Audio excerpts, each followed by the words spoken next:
Beyond the multiplex, the anime hit your name and the vampire drama The Transfiguration. Beyond the multiplex is an occasional roundup of new orthodox releases.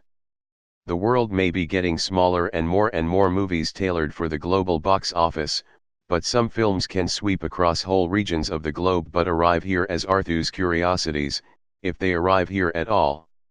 See the recent work of Kung Fu Hustle Stephen Chow, for instance, if you can. Apart from the films of Hayao Miyazaki, anime largely remains a cult taste in North America. But if any film could break out beyond that cult, it's Your Name, which became a hit across Asia last year on its way to becoming the highest-grossing film of the year in Japan and, after Miyazaki's Spirited Away, the second highest-grossing Japanese film of all time, all without playing in the US apart from a short, awards-qualifying run in December. Your Name missed out on Oscar nominations, but they're probably not far in the future of director Makoto Shinkai, who's been widely heralded as anime's next big thing. It's easy to see why. Your Name is a visually arresting film made with great feeling and filled with moments of quiet wonder, a story of missed connections and cosmic misadventures that begins as a wacky comedy and ends with an attempt to battle fate itself as two characters try to figure out how they fit into the world and what, if anything, they mean to each other. It's ambitious, in other words, and it lives up to that ambition in nearly every moment. Mitsuha, voiced by Mon Kamishiraishi in the Japanese language version and Stephanie Sheh in the English dub, both of which are being released, is a teenage girl from the provincial town of Itamori, a place with of great natural beauty but without one character notes, bookstores, cafes, or much else to make life interesting. Much of Mitsuha's life revolves around the local shrine, to which her family tends, and her widowed father, the town's mayor. She dreams of escaping to Tokyo and living the exciting life of a teenage boy. Enter, sort of, Taki, Ryunosuke Kamiki / Michael Sinterniklaas, a teenage boy in Tokyo whose life is more awkward than exciting, in part because he's nursing a crush on Miki, Masami Nagasawa / Laura Post, a slightly older co-worker at the restaurant where he works between classes.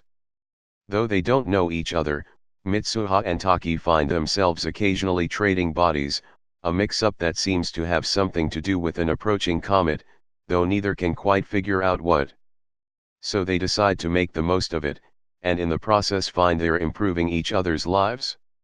Mitsuha, in Taki's body, is bolder with Miki, even setting up a date that Taki then nervously has to make good on. Taki takes more chances as Mitsuha than Mitsuha would ever take on her own.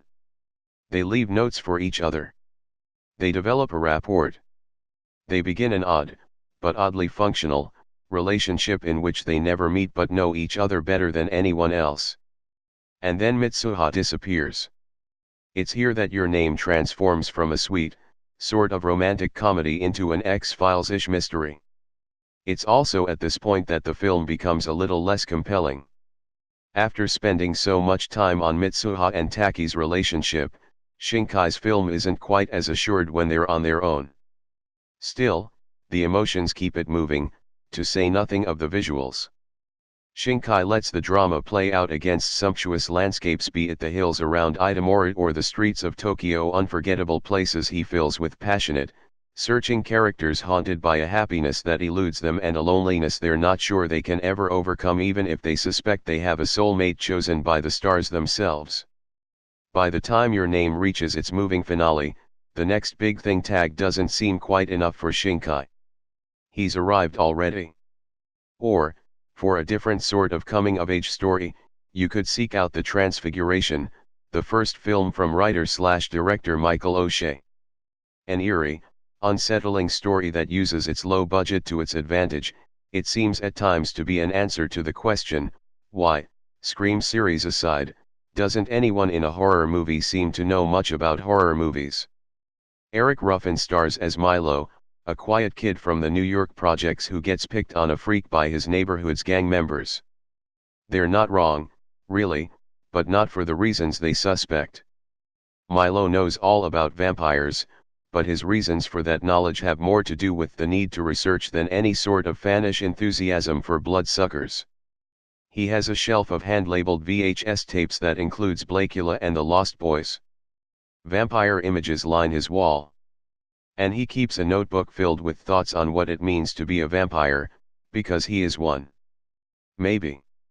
He's certainly not averse to drinking blood, taking down victims in public bathrooms and local parks. But he uses a penknife, not fangs, to do his killing, and he doesn't seem to be especially averse to sunlight or garlic. Not that anyone pays him much notice. He has a therapist who doesn't seem to have much patience for him and a brother who mostly just stares at the TV, possibly because their mother's suicide and the horrors he witnessed as a soldier have made staying put seem like the best option. But Milo does find a friend in Sophie, Chloe Levine, a new addition to his apartment building and a white girl in a neighborhood where white girls stick out. They strike up a sweet romance in spite of their differing tastes in vampire fiction.